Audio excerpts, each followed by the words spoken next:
So ang tanong ko, paano ngayon magro-rule si Win Gatchalian sa mga objections kung siya ang ihahalal na Senate President? Sigurado ko, yan ay aasa sa isang microphone sa tenga at siya ay didiktahan ng mga staff na abogado.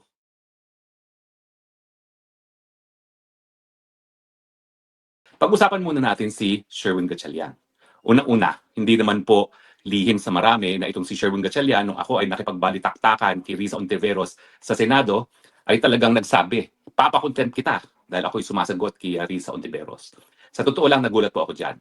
Kasi 2016 pa, kasama ko na yan si Sherwin Gatchalian sa kampanyahan. Alam niyo po, si Sherwin Gatchalian, talagang ano po yan, baliktarin yan.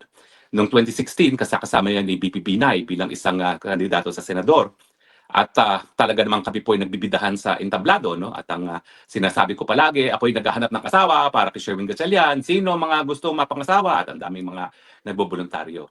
Pero ang nangyari po, isang araw, bigla na lang nawala at nalaman namin, nandun na kay Grace po. No? So yan po talaga ang ugali niya. Siya ay baliktarin. No? Anyway, bukod pa dun sa nagulat nga ako dahil akala ko naman kami malapit at talagang binalaan niya ako, ipapakontempt niya ako sa Senado, hindi ko maintindihan kung ano talaga ang punot dulo ng mga motibasyon ni Sherwin Gatchalian. No? Pero anyway, bukod doon sa aking bias sa kanya, dahil talaga namang nagulat ako na ipapakontempt niya ako, ay ako na may sumasagot lang doon sa mga sinasabi ni Risa Ontiveros. Bawal ba yun? Iimbitahin ka ng Senado, tapos magsasalita sila laban sa iyo, tapos hindi ka sasagot. Sa tingin ko naman, karapatan kong sumagot. No? Kaya sa tingin ko, walang contempt doon. Kaya lang, pinayagan ko na kasi bahay nila yung Senado. No? So hayaan natin sila. No? Kaya nga sabi ko, sige, ako nang humihingi ng abiso. No? Pero hindi ko makakalimutan yun. Dapat ganyan ang ugali itong si Sherwin Gatchalian na nagagawa niya yan sa tingin ko ay kaibigan. No? Anyway, walang kaibigan siya kay Sherwin Gatchalian.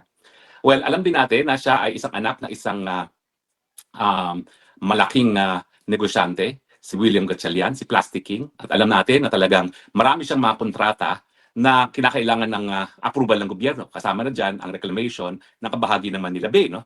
Alam nyo, limpak-limpak na salapi ang kikitain dyan sa reclamation na yan. Dahil alam naman natin na kapag naging lupa na ang karagatan ng Manila Bay, napakataas ng presyo. No?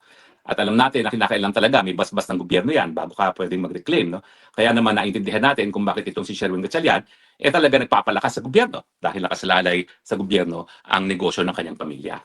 At syempre alam naman natin na kung wala ang pamilya niya, wala rin naman kahit anong papakita yan si Sherwin Gatchalian. Dahil ang kanyang pagkapanalo, ang kanyang karera sa politika, mula congressman hanggang senador, ay dahil sa pamilya niya, dahil sa pera ng pamilya niya. In other words, anong kwalifikasyon ni Sherwin Gatchalian? Anak siya ng mayaman. Yun, period. Ang problema, wala namang issue na siguro may isang babaliktad doon sa mayorya ng 13 dahil wala na nga si Bato, no? So 12 na lang sila, 12 at 11 ang bilang at isa na lang ang kinakailangan ng minorya para mapalitan na Senate President si Alan Cayetano. Ang problema lang, merong impeachment. Mga kababayan, nakita na natin, 2 beses na tayo nagkaroon ng impeachment. Ano bang nangyayari? Anong trabaho ng presiding officer? Ang presiding officer, ang Senate President, ang siyang tumatayong judge or presiding judge ng Senate as ang impeachment court. As presiding judge, siya ay magdedesisyon doon sa mga objection na ilalabas ng mga partido, mga abogado sa trial ng ating Vice President. Hindi gaya nung panahon ni Erap Estrada na ang Chief Justice ay kasamang umupo ng Senate President dahil nakasaad sa saligang batas kapag Presidente ang ini-impeach, kailangan umupo rin ng Chief Justice as presiding officer. Kapag Vice President, mag-iisa ang Senate President. So ang tanong ko, paano ngayon magro-rule si Win Gatchalian sa mga objections kung siya ang ihahalal na Senate President? Sigurado ko, yan ay aasa sa isang microphone sa tenga at siya ay didiktahan ng mga staff na abogado.